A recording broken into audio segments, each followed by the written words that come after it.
The Marquette Beautification and Restoration Committee had some special guests for their meeting today. Members of the Chocolate Raptor Center brought 3 of their birds to show the group.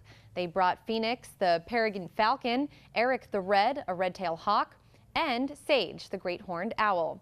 They shared information about the birds, how they were injured, and why they can't be released. What we do affects the birds. That people have an impact.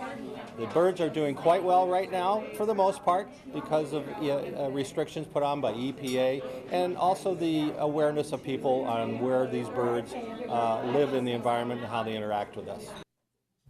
Plenty of avid bird watchers were in the audience asking all kinds of questions. The Raptor Center regularly presents their birds at several local schools.